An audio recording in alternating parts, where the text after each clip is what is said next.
From the unexplained to the mundane, come join us on a journey to the fringe. Hello and welcome to Journey to the Fringe, where we're just giving episodes out like they're candy and we're babies, and I guess you guys are all like metaphorical others ready to just take said candy. I've never quite understood that simile. Have you? Because babies can't fight back and people want But like, their who's candy. taking the candy? Is it just everybody Everyone. wants that candy? Okay, I guess everybody wants the candy. Okay. Even other babies. Okay. Anyhow, we are your babies. Sorry, podcast hosts Taylor and Chelsea, one of whom doesn't quite understand baby-related idioms. Here today to discuss a giant discovery made in or around the early 1900s. Chelsea, I think you're going to know this title when I say it. Today, we are going to look at the Giants of Lovelock Cave. I think I know that one. Yeah, That was on you the do. list. Yeah. Is it the discovery of giants? Maybe. Let's read and find out. You said discovery. What are we discovering? This all dates back to a myth of the Paiute Indian tribe. I say Indian just because that's generally at the time that this is all being conveyed, what they would have been known as. I understand it is not the best term for it, but it comes up in the writing. We're still confused about what continent we're on. Yes. Also, did you know that the name of the turkey kind of dates back to we didn't know what continent they came from? A lot of these names come from confusion. I can get behind. Well, I can kind of get behind it. The name for turkey in French, too, is chicken of India. Seriously, we didn't know where we were, what was coming from there. Okay, cool. Learning new things. But anyhow, there's a myth from the Paiute tribe. There's a written version of it that dates back to 1883 from Sarah Winnemucca Hopkins. She is the daughter of the Paiute chief. Sorry, I did not look up the actual pronunciation of this tribe. P-A-I-U-T-E. I am going to call them the Paiute, because I think that's how it's supposed to be said. Anyhow, this myth tells a tale of a strange red-haired tribe of cannibals that inhabited Nevada way back in the day. Not in the 1800s, but before that, the Paiute would come into contact with them. And she said that these cannibals would snatch arrows whizzing over their heads and shoot them back at their enemies. Oh, that's pretty epic. Paiutes named this group the Si-Te-Cah, which translates to tule eaters. T-U-L-E eaters. Tule is a fibrous water plant. So I find it weird that you would call a cannibal group plant eaters, but this is how the myth goes. Okay. These giants wove tules, a fibrous water plant, into rafts to navigate across what remained of Lake Lahontan. So the story goes. The Paiutes, a Native American tribe indigenous to parts of Nevada, Utah, and Arizona, described the Si-Te-Cah as a vicious, unapproachable people that killed and ate their captives, and told early settlers that after years of warfare, all the tribes in the area joined together to rid themselves of the giants. Fleeing giants took refuge in what is now known as Lovelock Cave and refused to leave despite demands that they come out and fight. Mostly, I feel like these giants have a fairly reasonable, logical thought process. People are trying to kill them. They say, hey, come out so we can kill you. They say no. Seems logical. Yeah. Pursuers don't like this logic. No, but I feel like I would make also the same decision with my life to stay in the cave where they couldn't kill me. So caves are spooky. Yeah, and you might find out to place artifacts in them, which are spooky in themselves. Yeah, spooky, even spookier. I don't know if this reference makes sense at this point, just because I don't know what order these episodes are coming out in, but let's hope it makes sense. I might take spooky over death, but it depends on how spooky. It had to be pretty spooky to choose death over spooky. What if I just said it's a shallow pond with fish in it in the cave, and there's fish in it? I don't know. Depends on how likely I was to die. Their pursuers don't like this logic. They get pissed off, and they bring brush from all over. They put it in front of this cave, and they set fire to it in a bid to force the giants to come out. Few that did emerge promptly killed. As we said, they had a fairly sound reasoning to stay in the cave. However, the Si-Te-Cah that stay in the cave, they die of asphyxiation, as told by this myth. Wow. Okay. This all happens in Lovelock, Nevada. That's the story that is being told at the time. And a man by the name of John T. Reed, who's a Lovelock mining engineer, he's prospecting Nevada in the late 1800s, and he hears this story, and he's like, where'd you say this happened? They say Lovelock Cave, or they don't say that. They point him towards this cave. I can't quite remember when the name of the city in Lovelock Cave came about, but they would have pointed him to this cave. So he goes there in 1886 and checks it out. But when he gets to the cave, he can't find anything. And do you know why? Ever since humans stopped inhabiting it, bats have inhabited this cave. It is at least 6 feet deep bat shit on the floor of this cave. He didn't want to dig in it. Not only did he not want to dig in it, it's covered everything. And I can't imagine why you would want to do that, especially as a mining prospector. So he just says, this has gone to shit. I'm out of here. So Reed never really made much out of this pile of shit. But miners later on realize that bat guano that Reed told everybody about, that there's just a ton of bat shit in this cave, it's an excellent fertilizer. So these prospectors come along in 1911 and just start hauling out the bat guano. Okay. And they're shipping it to San Francisco to be processed to turn into fertilizer. Like, literally, that's how the story comes about. Okay, well, he found out a way to get rid of it so that he can look for giants, right? Well, this is 30 years later, so I don't know. He probably died of dysentery by this point. Yeah, you're right. If Oregon Trail's anything to tell me about the times. I was gonna say, if I know anything about the Oregon Trail, it's that people were dying all over the place of dysentery. As they're taking out the bat guano, they start to find things in it. They find bones, baskets, weapons, tools, various other artifacts, and they also find what they describe as a 6'6" mummy. James H. Hart, one of the miners, wrote that the mummy found in the north central part of the cave, about 4 feet down in the guano, had hair that was distinctly red as well. Red hair. These bat guano miners, talking about this, spur an archaeological dig that takes place in 1912. A.L. Kroeber sent L.L. Loud, an employee of the Museum of Anthropology, University of California, to recover any materials that remained from the guano mining of the previous year. I would just like to point out, this is the first ones in here is not the Smithsonian. It is the University of California. So unfortunately, we can't blame them for any cover-ups at this point. I was just gonna say, it's coming though. You gotta know it's coming. Loud excavates Lovelock Cave for the next 5 months, and he collects roughly 10,000 materials and remains. The majority of the archaeological records were gathered from 3 areas: a dump outside the cave left by the miners, because, you know, they're just digging stuff and they don't know what to do with it. They're not going to put it back in the cave. They just leave it on the side. Lower level deposits from the northwest end of the cave, and an undisturbed refuge along the outlying edges of the cave. Loud did not maintain a comprehensive report of the excavation, so detailed information is not really available of what happened at the time. And the methods and procedures of archaeological excavations have improved drastically since this time, and Loud's excavation does not fit the standard of today's practices. He labeled individual dig locations as lots without establishing any rigid grid system, and grid systems are used to determine origins and depths of archaeological records. We don't really know where anything came from in there. He did record 41 lots, and later on, other dig groups tried to further detail Loud's findings, but because Loud was not consistent with his methods of recording data, they basically couldn't put together where anything came from, just the fact that these things came out of the cave. Yeah. After this, a second dig takes place in 1924. Thousands of artifacts and about 60 mummies are recovered. More. Not all of them are preserved. We don't have all 60 mummies anymore. And I saw this in several articles. I couldn't find the original source for it, but they all seem to say this. I don't know why. One of the best specimens reportedly was boiled and destroyed by a local fraternal lodge that wanted a skeleton for initiation purposes. What? Yeah, that's as much of the story as I could find. But I had to include that just because I'm like, why do you include that? That's weird. Okay. I don't know what to do with that information.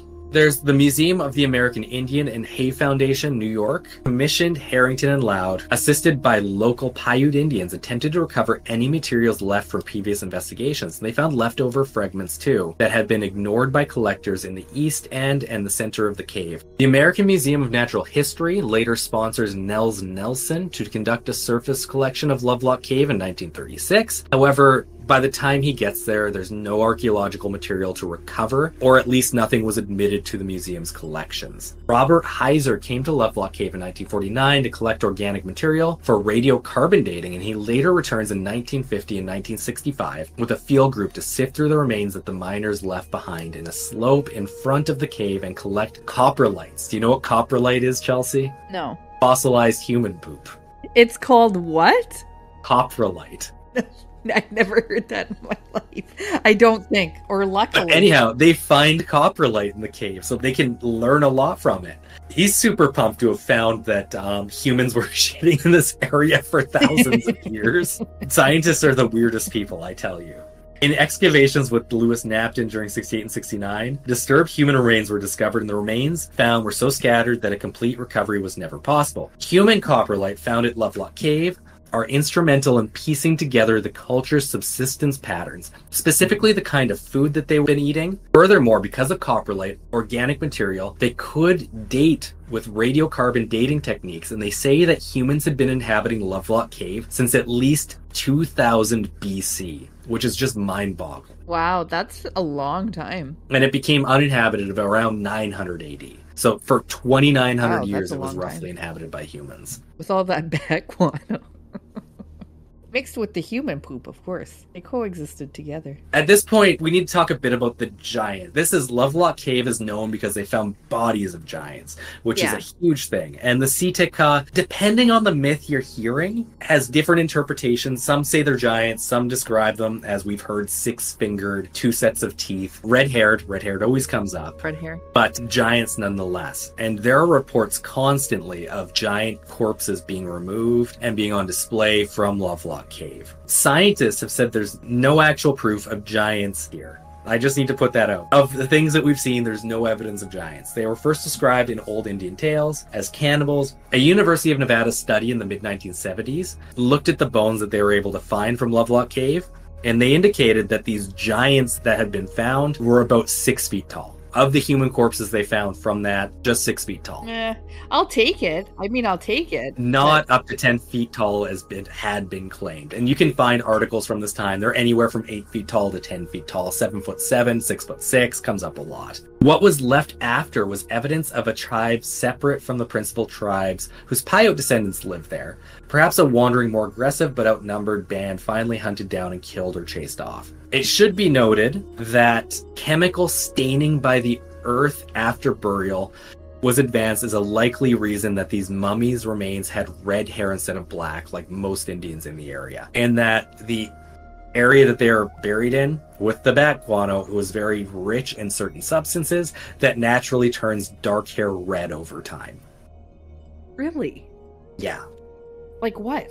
I think it's the nitrogen in it that just naturally rusts it, but I can't remember. I did look into it and it did make a lot of sense because they do find red-haired skeletons in areas that shouldn't have red hair just because of elements in the environment. Weird. Also, at the same time, this 1970 study at the University of Nevada looked at a pile of bones that had been collected from the area that was labeled as giant bones. These would be the ones that they're saying, yeah, these are the people that are over 10 feet tall. They basically all were either cows or mammoth bones that had been put in there basically by people who wanted to spread and sell the tale of giants in the old world. Like someone who was trying to set up a sideshow? Yeah, exactly.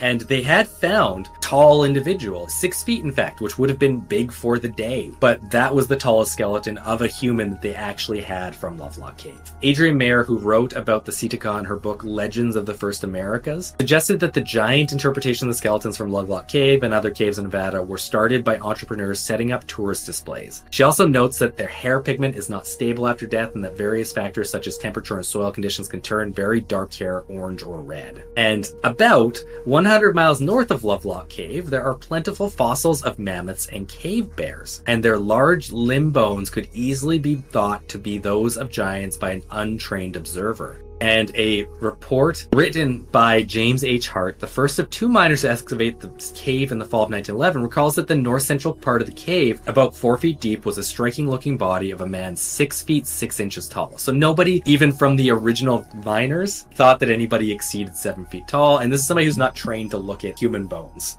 However, it's not just skeletons people will point at when they're talking about giants being discovered in the cave. There's also 2 other artifacts that get brought up. First one is a handprint that they say is found in the cave. Chelsea, I'm going to share this with you. And I'm going to look at it. Okay. Apparently, this is a handprint that is found in Lovelock Cave. You'll notice that there's a man's hand holding a knife. Whoa, yeah. It is giant compared to a regular human's hand. Are we sure that's a hand and not a dinosaur footprint? That could be it. If we're looking at an image, I would say it's too pixelated. It's just, I would say it's too hard to specifically say it's a handprint. If it is a handprint, it can wear down larger than a normal person's hand. If everybody's touching it, it's going to move around slightly in how big of the shape it is. Yeah, correct? and how would a handprint just imprint into the rock? Well, in my mind, if it's like somewhere you have to climb up, everybody puts their hand in the same spot. Over it being inhabited for 2,900 years at least, that can lead to a wear of the rock in that shape. I love this guy's giant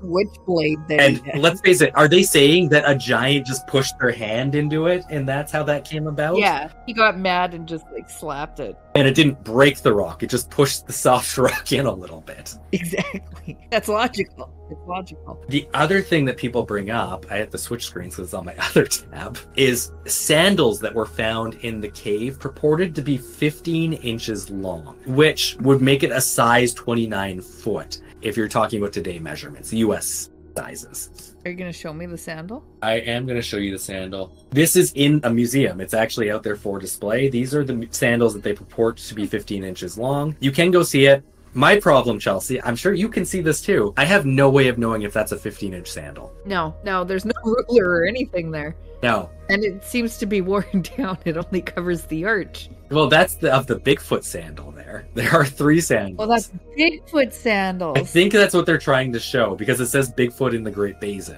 This also, I'm going to say, this picture comes from an article from the New York Post, which I never like agreeing with things that they're saying just because they don't exactly use the best sources. And the other thing too, Chelsea, when you're weaving a sandal, this is just like, let's say it is 15 inches. Let's just agree. It's 15 inches. What the natural assumption from there then people are going with is that means the foot that went inside it was also 15 inches. I think that's the natural way they're going, and therefore this person was huge. Maybe a little smaller, but yeah. But that's assuming you want to make a shoe the exact size of a foot, and you have the technology to do that. Every time somebody needs a sandal, you can make it exactly the size of their foot. Maybe these things just fit very loose. I don't know. Also, this cave has a ton of guano in it now. This is just my speculation on it. It has nothing to do with what's actually been said out there. If you need to walk on guano, maybe they made it like a snowshoe so that you didn't sink into it.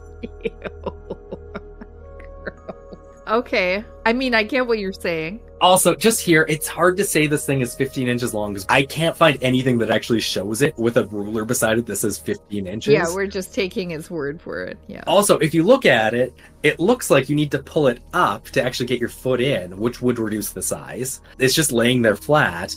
And then the materials it's made of, over the time that it's been just sitting there, I don't know if this material naturally stretches either. Or, you know, it's been worn for so long, it's stretched out too. I don't know. Yeah. Okay, those are all good observations. And the only thing I can find about it is on the more conspiratorial side of these stories. They all say it's a 15-inch sandal, not on the Wikipedia article, not on things that purport that these are just like really cool discoveries, not giants. Based on what I know of our shoes, I don't see that happening. But obviously, these are not like shoes that I wear every day. I want to make a note too that, again, the Si-Te-Cah, they're supposed to be cannibals, but we have their poop. We got their coprolites. They've done a study on it. You know what they were eating? Human. Not humans. Not human. They were eating birds, fish, fauna that lived near the lake, as well as vegetation, which was collected and stored for winter months. So the stories about them are already lies. Well, and it's not only that. My belief is because it was inhabited between 2000 BC and 900 AD, I'm thinking that this indigenous group came across the cave and saw the red-haired corpses, and the story kind of comes from there, as opposed to it actually being kind of passed down from way back when. I mean, it's got to start somewhere, right? Yeah. Whether or not it's born in like truth or not, or just people being scared of something, which we've come across before, and it's just a cultural way to stay away from somewhere because the tribe wants to kill them or something like that. Well, and if you do come across a body, and again, these guys thought they were 6'6" when they are uncovering them. We have a bad way of estimating when we just find like skeletons or corpses, how tall they actually were. If you find them in this environment where they have red hair and they're taller, you could say it's giants that are different from us, and that's why we killed them. I probably would, yeah. Although it does kind of run up against why they named them the eaters of the pond plants. Nothing's making sense. Yeah, I find it weird, but that's how it goes. But the thing that people should actually be thinking about when they're talking about Lovelock Cave, this is my favorite thing. Among all the other things they found in there, they found duck decoys, which you're probably going to say, I saw those when I Googled Lovelock Cave mummies. Yeah. So they actually have, like, this is from 300 BC. They literally look like ducks. So they would be decoys you put out there to capture other ducks, I guess. Or maybe you put it out for other tribes who were hunting ducks to get them to try to eat the duck. I don't know why you would want to do that, but it's a theory. It's just... The coprolite does not back it up, but it is a theory nonetheless. It's in its beginning stages. In scientific communities, this is considered the most renowned discovery of Lovelock Cave is the duck decoys. Harrington and Loud found them when they were digging for the Museum of the American Indian in 1924. The cache included 8 painted and feathered decoys and 3 unfinished decoys. Items found in the same pit consisted of feathers and 2 bundles of animal traps. The remarkable decoys were made from bundled tule, which apparently they were eating. That's what their name was. A long grass-like herb covered in feathers and painted. The first attempt to date the decoys with radiocarbon dating took place in 1969. Didn't work well, but in 1984, we found that these came from anywhere from 130 BC to 300 BC. I thought that was really cool. I had no idea they were using these hunting techniques that long ago. There's also prehistoric slings that were found by Loud in 1912. The Indians of the North Paiute and Paiutes were occupants of the area during historic times, and they recognized the sling as a toy or used for hunting and war. Slings were known to serve different purposes, such as toys, a forehead band, or a mechanism for hunting birds. And the design of the sling found at Lovelock was constructed through a simple knotting technique from a 2-ply yarn. The pattern of the sling is reversible, and it's likely made from various pieces of available fiber. The sling found at Lovelock is just one of the many handmade textile items from the cave. We also know a lot about the lifestyle of the people that lived at Lovelock. There's still, however, argument about whether it would be inhabited all year round or it would be a regional location that you would go to just for the winter months. They are still trying to figure out a lot from what they found at Lovelock Cave, and specifically the poop they found along the way. So what I'm gathering is that this is a very important cave that many important discoveries have come from, or interesting, intriguing discoveries, none of them quite giants. Perhaps somebody who got a little bit excited. Yeah. About something they stumbled upon, maybe even spooked by. Maybe. And when you specifically look, we did that episode on giants not that long ago. Yeah. This is right around that time where just giant fevers all over North America. So the fact that they found this myth that's written down about these giants in the area, they could absolutely exploit it and try to find it that way. And I just want to add this, the coprolite that they found in the cave, main area is 2000 BC to 900 AD. There's one from the mid 1850s while it was being used as a gun cache by people living in the area. So I feel bad for the guy who's like so excited about all this poop he finds, and like it was his grandpa's poop he found, unfortunately. There wasn't any fresh coprolite found, was there? That would be gross. It's still moist. Ew. However, there are still things that need to be settled with this. Today, many of the original artifacts found at Lovelock Cave, not giants of course, can be viewed at the small Natural History Museum located in Winnemucca, Nevada. A lot of the things like the slings, the fabrics that they found inside are in Winnemucca. However, objects such as the duck decoy are housed at the Smithsonian Museum in DC. So what else do they have? And also, does that mean that they were giant ducks? Because I only ever saw pictures, nothing mentioning the dimensions of them. Oh my god. The Smithsonian does get tied in here. But the basketry and bones belong to the Nevada State Museum. So none of the bones ever actually got sent to the Smithsonian. We don't know that. Nor did they send anybody, according to the official story. They have a whole secret cellar of secret mystery things. We learned that on the Smithsonian episode. This is one thing that I should say now. It should be noted that there might be giants from here. We don't know for sure because Phoebe A. Hurst, Museum of Anthropology at the University of California, published a paper on Lovelock Cave in 2005, and she stated the site had been extensively pot hunted and many material remains in private collections. Lovelock Cave, despite years of destruction, is one of the most important sites in the history of North American archaeology. End of the quote there. And it was Interesting. officially designated a historical site in 1984. So unfortunately, we don't have all the artifacts from here. A lot of them remain in private collections. And who knows, maybe one of them happens to have a giant skeleton. We don't know. But I'm going to say they don't. Wow, that's the direction you're going to go with that, hey? I would say they definitely do. Okay. Someone out there, some eccentric, how